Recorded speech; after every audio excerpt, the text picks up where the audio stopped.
আজ সকালটা ছিল একদম সাধারণ একটা দিন, কোনো আলাদা কিছু না, সবকিছু স্বাভাবিক। হাতে মোবাইলটা তুলে নিতেই নোটিফিকেশন এলো, আর তা দেখেই সে নিজের মধ্যে ব্যস্ত হয়ে পড়ল, বাকি সব ভুলে।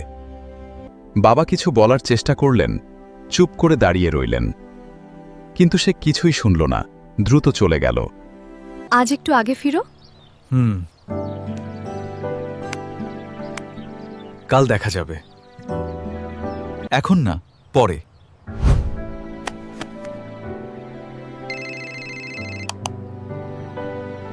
ভাবে সারাদিন সে কাজ আর কাজেই ডুবেছিল, নিজের জন্য না, অন্যদের জন্যও না।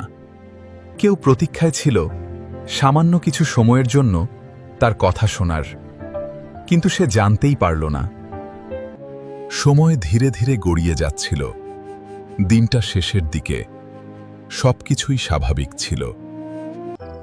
যখন রাত নেমেছিল, রাস্তা প্রায় ফাঁকা ছিল। সে ক্লান্ত শরীর নিয়ে বাড়ি ফিরছিল। হঠাৎ এক মুহূর্তে সবকিছু বদলে গেল। একটি বিকট শব্দ, একটি ভয়াবহ দুর্ঘটনা। হঠাৎ এক মুহূর্তে সব বদলে গেল। একটা বিকট শব্দ হলো, আর ঘটল এক ভয়ঙ্কর দুর্ঘটনা। এক সেকেন্ডেই সব থেমে গেল, শ্বাস, সময়, জীবন সব শেষ। যে পরে বলেছিল, সেই পরে আর কোনোদিন ফিরে এলো না। মায়ের সেই ডাক অপেক্ষা হয়ে রইল দরজার পাশে বসে, চোখে জল নিয়ে। বাবার না বলা কথা মনের ভেতরেই চিরদিনের মতো অপূর্ণ রয়ে গেল। যখন তার হাসি ধীরে ধীরে মুছে গেল, সে উত্তরের অপেক্ষায় নীরব হয়ে রইল। বন্ধুর মিসড কল আর কোনোদিন রিটার্ন হলো না। সময় শেষ হয়ে গেছে।